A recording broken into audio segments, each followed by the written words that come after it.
오늘 저는 에베소서 6장 말씀을 중심으로 부모에게, 자녀에게, 좀 더 정확한 제목은 자녀에게, 부모에게 이렇게 해야지 맞는데 이렇게 정했습니다. 5월을 가정의 달이라 합니다. 5월이 왜 가정의 달인가 생각해 보니 여러분 1년 중에서 가장 지내기 좋은 계절이 아마 이맘때라 생각되어집니다. 그죠? 날씨나 환경이나 모든 것이 너무 좋기 때문인 것입니다. 그래서 교회에서도 5월 첫 주일을 어린이 주일로, 둘째 주일을 어버이 주일로 이렇게 지키는데 올해는 공교롭게도 5월 5일 어린이날과 5월 8일 사이에 이 주일이 끼어 있습니다. 그래서 함께 어린이 주일과 어버이 주일을 함께 생각해 보면서 또 가정에 대해서 말씀을 함께 상고해 보고자 합니다. 우리 교회도 어린이들이 있는 그런 가정들이 있는데 어떻게 어린이날을 보내셨는지 모르겠습니다. 또 내일이 이제 어버이날인데 아마 부모님도 계시고 어린이도 있는 가정은 어린이 신경 쓰다 또 끝나면 부모님 신경 써야 되고 여러 가지로 참 쉽지 않은 그런 날인 것 같습니다. 사실 자녀에 대한 사랑은 우리가 내리사랑이라 그러잖아요. 그죠? 옛날에 그런 얘기를 들은 적이 있어요. 어려운 시절이지만 자녀들 입에 밥 들어가는 것만 봐도 너무너무 좋아서 배를 꼭꼭 찔러가면서 배가 얼마나 불렀는가 확인하면서 자녀에게 밥을 넣어준다 하는 그런 얘기를 나이 드신 어르신들한테 들은 기억이 나요. 그만큼 나는 배고파도 나는 힘들어도 자녀들 배가 부르고 자녀들 입에 들어가는 그 밥은 귀해 보이고 얼마든지 주고 싶은 것이 그 부모의 사랑이죠. 그런데 반대로 한번 생각해 보세요. 내가 부모님께 밥을 떠드리며 섬겨드리며 그것이 넘어가는 걸 보고 과연 나는 기뻐하고 있는지 사실 이거는 쉽지 않은 것을 할 수가 있어요. 내리사랑은 쉽지만 올리사랑은 결코 쉽지 않아요. 힘이 들어요. 여러분 그 효도할 때 효자가 한문으로 보면은 그게 늙을 노자 더하기 아들 자자예요. 즉 아들이 늙은 부모를 등에 업고 있는 것이 그것이 효도할 효자예요. 즉 자녀가 부모를 업고 있는 형상이에요. 이런 부모를 업는다는 것 자체가 그게 결코 쉬운 일이 아니죠. 힘이 드는 것이죠. 그러나 여러분 효도는요 반드시 해야 될 일이고 그렇게 될 때 가정이 바른 질서 가운데 세워지기에 하나님은 효도하는 자에게 상을 준다. 오늘 말씀에도 그렇게 약속하고 있는 것을 볼 수 있고 그렇게 해서라도 하나님의 효를 시행하도록 하는 것을 알 수가 있어요. 저는 지난 목요일 날 1박 2일로 춘천 장모님 댁에 다녀왔어요. 요즘 사실 교회 일로 여러 가지로 마음의 여유가 없어서 저는 갈 엄두를 못 냈는데 제 아내가 이야기하여서 어쩌면 등 떠밀려서 갔어요. 그냥 간다고 연락도 안 하고 가서 뵙고 그리고 그러면 가봐야 제가 할 수 있는 게 뭐겠어요. 밖에 나가서 맛있는 거 한 끼 사드리고 그리고 용돈 조금 쥐어드리고 그죠? 그리고 제가 저녁 먹고 한 30분 정도 이렇게 차를 타고 춘천에 가면은 소양강이 있고 서면이라고 있어요. 그쪽을 한 30분 정도 이렇게 바람 쐬면서 그러니까 집에서 혼자 지내시기 답답하신 어머니가 장모님이 그래서 차 타고 돌면서 자기 딸하고 사이하고 얘기하고 하니까 여러분 그 뭐 잠깐 1년에 한 번 그렇게 다녀오는 길인데도 그거에 대해서 너무너무 고마워하고 얼굴이 환하게 밝아지는 그런 모습을 보고 와서 참 좋더라고요. 제가 돌아오는 길에 그 5월 5일 날 그 운전을 하면서 라디오를 들었는데 라디오에서 이런 이야기가 흘러나왔어요. 어느 가정에 두 형제를 둔 어머니가 노년에 그만 병이 들어서 뇌출혈로 쓰러졌어요. 똥오줌을 받아내야 되는 상황이에요. 그때는 지금처럼 요양시설이나 이런 것들도 마땅치 않아서 집에서 모시게 됐는데 형님의 집도 넓고 여의도 있고 이런데 동생 집은 단칸방이에요. 그런데 여러분 그 부모를 모시는 게 쉬운 일이 아니잖아요. 네? 그것도 대소변을 받아내야 되니 얼마나 어려워요. 그러니까 형님이 동생한테 제안을 했어요. 우리 집에서 3달 모시고 너희 집에서 3달 모시고 그 다음에 또 우리 집을 모시고 와서 3달 모시고 또 너희 집에 3달 모시고 이렇게 모시자. 이 동생 집은 단칸방에 자녀들도 있죠. 제대로 된 수입도 많지 않죠. 이런 환경에서 모셔야 되니 얼마나 부담이 되겠어요. 그래서 방 한 칸에 부모님 모시고 사는 게 쉽지 않으니까 방을 중간중간에 이렇게 장롱으로 이렇게 칸막이 비슷하게 만들어서 어머니는 그 좁은 그 사이에서 창을 통하여서 밖을 바라보면서 구름이 지나가는 걸 바라보면서 하루 종일 누워 있는 거예요. 그거를 며느리가 식사를 챙겨드리고 아니면 또 소변을 보면 소변을 가려드리고 대변을 보면 대변을 가려드리고 이렇게 생활을 한 거예요. 여러분 그게 결코 쉬운 일이 아니잖아요. 그죠? 한 3개월이 다 돼가는데 어머니가 작은 며느리를 붙잡고 얘기해요. 며느라 내가 여기 좀 더 있었으면 안 되겠니? 아니 형님 집은 넓고 방도 따로 드리고 맛있는 것도 더 해드리는데 형님 댁에 가셔야지요. 어머니가 나는 형님 댁에 가는 것보다가 여기에 있으면은 그래도 너와 대화도 하고 너와 더불어 이야기도 하고 그러지. 거기 가면은 그냥 혼자서 방 안에서 하루 종일 갇혀서 있어야 되니 나는 여기가 더 좋은데 여기 더 있으면 안 되겠니? 며느리는 힘이 들잖아요. 힘이 안 들어요. 그러니까 어머니 가셨다가 3개월 후에 저희가 다시 모실게요 하고 어머니를 보냈어요. 근데 어머니가 한 달 만에 돌아가신 거예요. 그러니까 그 며느리 마음에 얼마나 힘들겠어요. 그죠? 얼마나 힘들겠어요. 내가 좀 더 여기 머물길 원할 때에 좀 더 효할 걸, 모셔드릴 걸 이럴 줄 알았으면. 그런데 그때 가서는 늦은 거죠. 그것을 어쩌면 그에게도 아픔으로 상처로 남았을 그거를 기억하면서 어머니에게 글을 쓴 것을 이렇게 방송에서 읽어주는 내용을 이렇게 들어봤어요. 여러분, 효도는 결코 쉬운 일은 아니에요. 그러나 효도는 분명한 것은 시간이 한정되어 있어요. 기다려주지 않아요. 여러분, 있을 때 잘하라는 말이 다른 때 쓰이는 게 아니라 부모님 살아계실 때 효도할 줄 아는 우리 성도님들 되기를 주님의 이름으로 축원드립니다. 나중에 내가 여유 생기면 돈 벌면 자리 잡으면 그때는요 내가 하고 싶어도 부모님 옆에 안 계셔요. 우리가 대단한 걸 하려고 하면 못해요.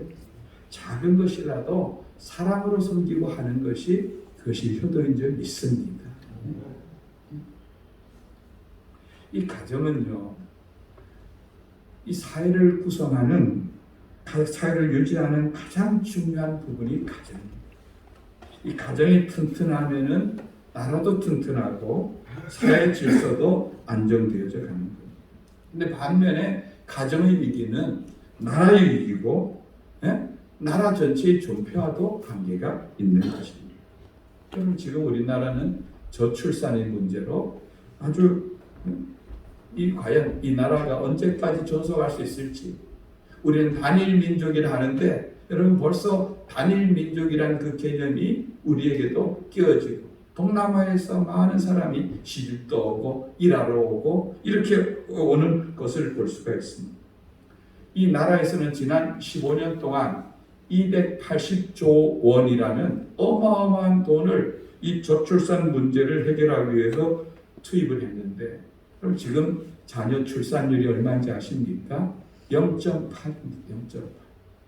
두 명이 결혼해서 한 명도 안 낳고 0.8명을 낳는다는 겁니다. 두 명이 결혼하면은 적어도 3명, 4명이 돼야지만 인구가 늘어나는데 점점 줄어요. 25명도 안 돼, 1년에 아기 울음소리를 듣는 게 이 나라예요. 그러면은 이렇게 가정이 붕괴되어지고 이렇게 되어지면은 사회가 붕괴되어져요. 나라도 붕괴되어져요. 결국 그렇게 되어지면은 이 나라가 과연 50년 뒤, 100년 뒤에는 어떻게 과연 존속할 수 있을까? 참 앞으로 미래가 걱정되어지는 것이 오늘날의 현실인 것을 볼 수가 있습니다. 가정이 서야 되고 또 가정 안에서 바르게 자녀들이 양육되어야 되는 거죠. 하나님께서 인간을 만드시고 죄가 세상에 들어오기 전에 먼저 가정을 예비하셨습니다. 그러니까 가정은 하나님이 다스리는 영역이자 사랑의 공동체인 것입니다.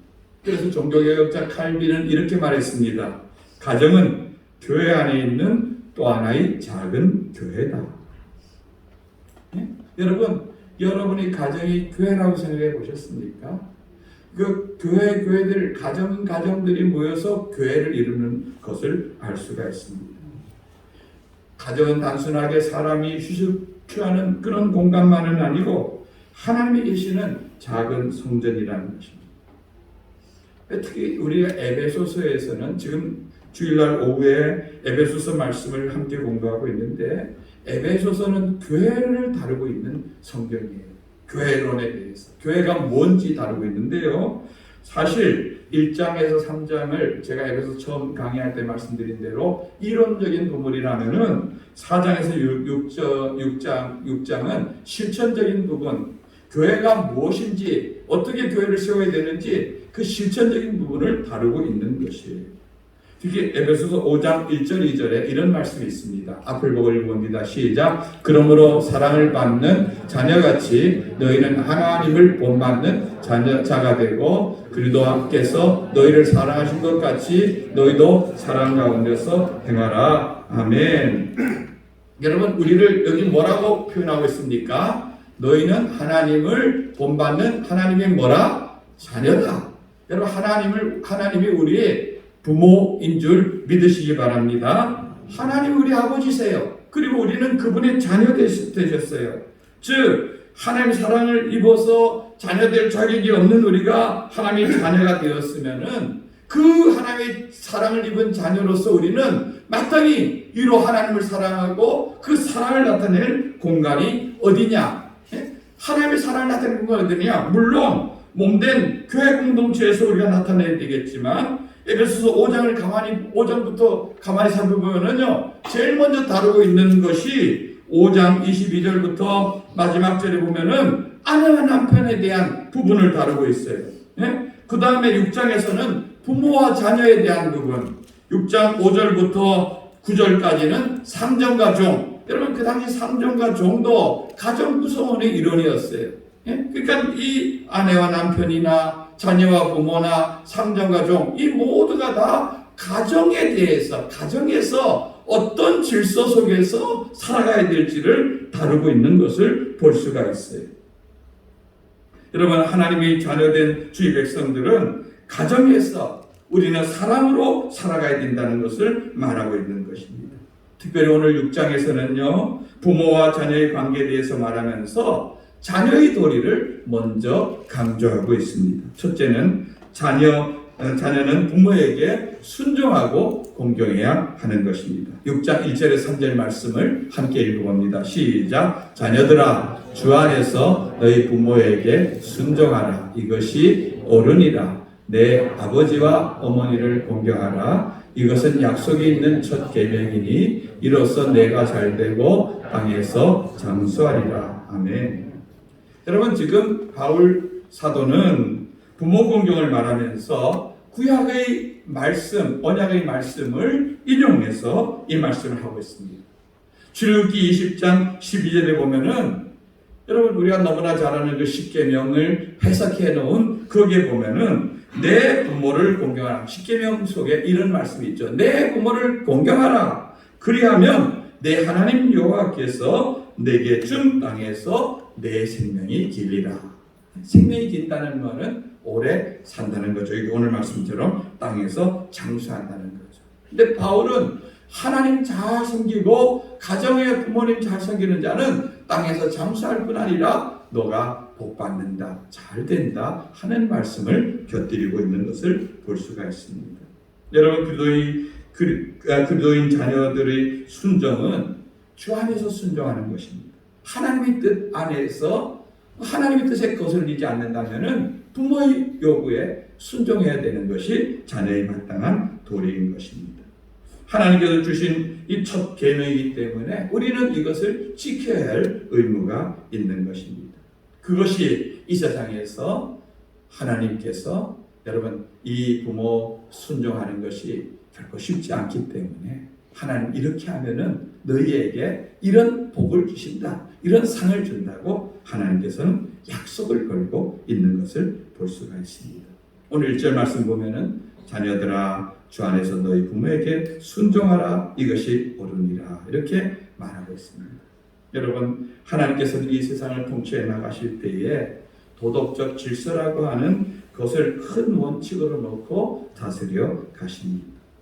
하나님의 통치의 경륜은 올바른 가정 환경에서 인간관계에서 유지되어지는 것입니다. 이 세상에서 사람과의 관계가 올바르게 이루어지지 않으면 하나님 나라가 온전히 나타낼 수 없다는 것입니다. 그런 점에서 부모에게 순종하고 공경하는 그 자녀들이 공경하는 것은 자녀들이 마땅한 도리임을 가르치고 있는 것입니다. 여러분, 순종이 뭡니까? 순종은요, 귀를 기울이다, 따르다라는 뜻이 있습니다.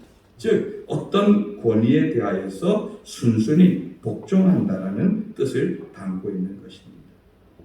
여러분, 순종은 언제나 부모님 말씀을 따를 마음의 준비를 하는 것을 의미합니다. 잠언 6장 20절 21절에 이런 말씀이 있습니다. 앞을 보고 함께 읽어봅니다. 시작. 내 아들아 내 아비 명령을 지키며 내 어미 법을 떠나지 말고 그것을 항상 내 마음에 새기며 내 목에 매라. 부모의 말씀을 마음에 새기고 목에다 매라. 이렇게 말씀하고 있습니다. 즉 부모가 우리에게 늘 부탁하는 말을 마음판에다가 새기라는 말은 뭐예요? 한 번 하고 지워버리는 것이 아니라 가슴 깊게 남아있도록 하는 것이고 그 말씀을 잊지 않고 따라간다는 것을 의미하는 것입니다. 근데 이게 어릴 때는 가능해요. 왜요? 어릴 때는 자녀들이 부모에 대해서 모든 것을 의존해야 되잖아요. 그죠? 먹는 거, 입는 거, 학교 가는 거, 돈 이런 것이 부모에게 타야 되고 부모님이 공급해줘야 되고 이렇게 할 때는 자녀들이 부모님 말씀을 순종하고 그것을 따르고 하지만 문제는요. 머리가 점점 이건 머리라 하지 않죠. 보통 좀 나쁜 표현하면 대가리라고도 하죠. 그죠? 머리가 점점 커지고 머리가 점점 학문으로 들어가고 시작하고 이렇게 하면은 부모에게 대꾸하기 쉽고 부모를 무시하기 쉽지 순종하기는 결코 쉽지 않음을 보여주는 것입니다. 저도 그랬어요. 사실 저도 청년 때의 모습을 가만히 돌아보면은 그래도 아버지는 뭔가 권위가 있고 겁을 내서 하는데 어머니가 얘기하면은 그것이 잔소리로 들리고 어머니는 그냥 공부 못한 옛 구세대의 그냥 말로 여기고 그러니까 한 귀로 듣고 한 귀로 흘려버리고 그 마음을 말씀을 가슴에 새기기는커녕 되받아치고 어머니 말에 거역하고 했던 그런 모습들이 있는 거예요. 사실 사람들은요 조금만 자기가 이제 뭔가 알 것 같고 할 것 같으면 부모를 무시하는 이런 경향이 나타나는데 성경은요 그것에 대해서 잘못되었다고 말하고 있어요. 사무엘상 9장을 보면은요 사울이 처음 등장하는 장면이 사무엘상 9장입니다. 거기 보면은 첫 등장하는 장면에 아버지가 암나귀를 잃어버렸어요. 여러분 그 당시 암나귀는요 집안의 중요한 재산 중에 하나잖아요. 그래서 아버지가 이 사울에게 아들에게 이렇게 말합니다. 야 아들아 나귀가 없어졌다. 그러니 너는 사환 하나를 데리고 그 나귀를 찾아와라. 이렇게 그에게 말씀을 내립니다. 여러분 만약 여러분이 그런 환경에서 아버지에게 그런 명령을 받았다면 얼마나 찾을 수 있을 것 같아요? 몇 시간이나 찾을 수 있을 것 같아요? 한번 생각해 보세요. 그냥 동네 한 바퀴 돌고 아버지 다 다녀봐도 없대요. 이렇게 하지 않겠어요? 아니 발 달린 짐승이 어디로 갔는지 어디로 어떻게 찾고 어떻게 그걸 알겠어요? 그런데요 성경에 보면은요 사울은요 며칠 동안 찾은지 아세요? 3일이나 찾았어요. 3일. 무려 3일 동안 그 나귀를 찾아서 자기 동네 다 찾아보고 안 되면 또 옆 동네가 찾아보고 또 옆 동네 찾아보다가 그때 그 길에서 누굴 만났느냐? 선지자 사무엘을 만났어요. 하나님께서 그런 사울의 움직임을 하늘에서 다 보고 계신 거예요. 야, 저 사울이 얼마나 자기 부모의 말에 순종하는가 하는 걸 보는 거예요. 그리고는 그를 뭐라 그랬어요? 3일째 오는 날 사무엘에게 나타나셔서 사무엘아 내일 내가 한 청년을 너에게 보낼 것이다. 그에게 자기 아버지가 찾던 나귀는 이미 찾았다고 전하고 그에게 너가 기름을 부어서 이스라엘의 첫 왕을 삼아. 하나님이 사울을 보고 사울이 무엇을 보고 하나님께서 그를 왕으로 삼으셨어요? 하나님 자기 아버지에 대해서 순종하는 모습을 보고 그에게 그를 기름 부어 왕을 삼았어요. 그가 다른 사람보다 뭐 키가 크고 얼굴이 잘생기고 좋은 가문이고 이거 안 봤어요. 하나님 뭘 보세요? 마음을 보세요. 중심을 보시는 거예요. 그러니까 이 사울은 나귀 찾으러 떠났던 길이 그게 이스라엘이 초대 왕으로 세워지는 것인 줄은 꿈에도 알지 못했던 것이죠. 그냥 부모 말씀 순종하고 부모님께 효도하고자 떠났던 그 길을 하나님께서 귀히 여기시고 그를 이스라엘 왕으로 기름 부었던 것을 볼 수가 있는 것입니다. 여러분 사울이요 왕이 된 이후에도 그가 하나님을 자기 아버지로 여겨서 하나님 말씀에 100% 순종했더라면 여러분 사울의 인생이 그렇게 비참하게 끝나진 않았을 거예요. 여러분 하나님이 그에게 내린 명령이 뭐예요? 사울아 너가 왕이 되었으니까 내 오랜 소원이 하나 있다.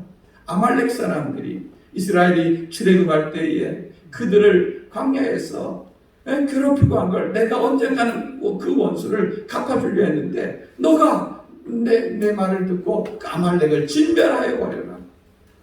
아무것도 남기지 말고 짐승도 사람도 모두를 다 죽여버려라. 하나님께서 그에게 명령을 했어요. 그런데 사울이 순종했어요? 안 했어요? 안 했어요. 하나님보다는 자기와 함께 있는 백성들이 말을 신하들이 말을 더 두렵게 여겼어요. 그리고 그 마음속에 탐욕이 들어왔어요. 그래서 양들 좋은 놈들, 소들 좋은 놈들 떼어서 사무엘이 와서 왕이여 왜 하나님께서 당신에게 말씀한 대로 순종하지 않습니까? 그러니까 이거 하나님께 예물로 드리려 합니다. 그때 유명한 사무엘이 말을 하죠. 순종이 제사보다 낫고 수양의 기름이 하나님 말씀을 청정하는 것이 수양의 기름보다가 소를 많이 드리는 것보다가 낫습니다.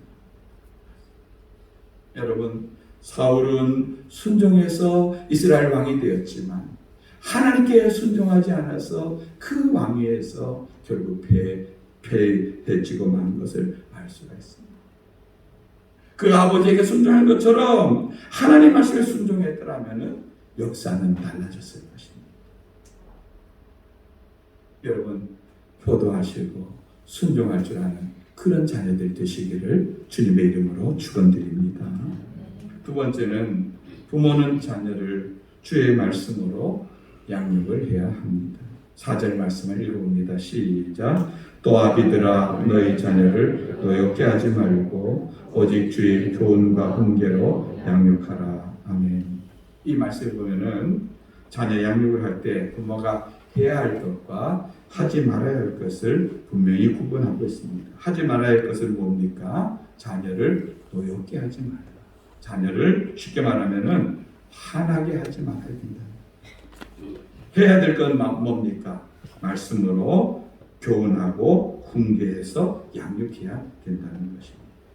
그런데 여러분 이 두 가지가 조화되기가 참 쉽지 않아요. 화를 내지 않으면서 바른 양육을 한다는 것이 여러분 이 생각처럼 쉬운 건 아니에요.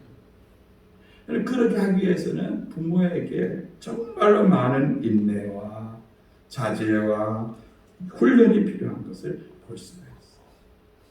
사실 저도 이렇게 돌아보면은 자녀를 훈육하고 기르는데 참 잘 못했던 거예요.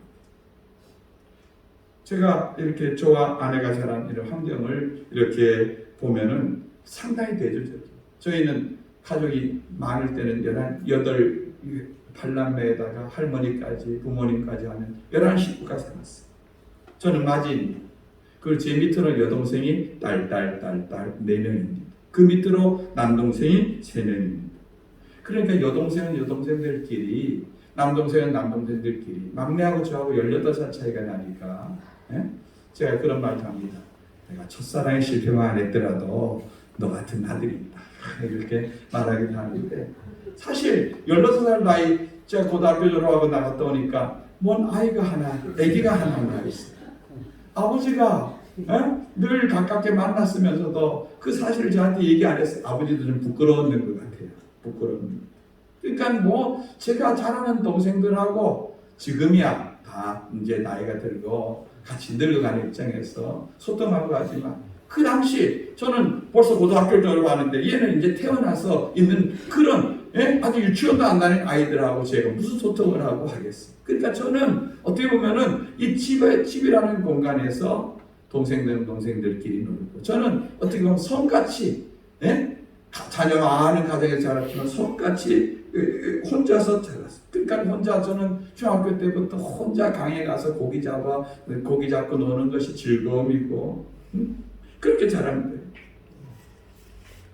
또 식구가 많다 보니까 부모님이 저희들 하나하나 뭐 한두 명 없어져도 찾지도 않아요. 그냥 어디 가서 그냥 때거리 때우고 오는 거고. 그래서 저는 늘 제 지금 밑에 동생하고 결혼한 그 집이 형제만 5이었어요. 그러니까 그 집에 가서 그 집 방이 많아서 여인숙도 하고 방이 많아서 늘 그 집에 가서 자고 그럼 밥 주면 밥도 먹고 한 이틀 3일에 한 번씩 와도 집에서 찾지도 않고 이렇게 방목해서 기른 상태에 있었던 것을 알 수가 있어요.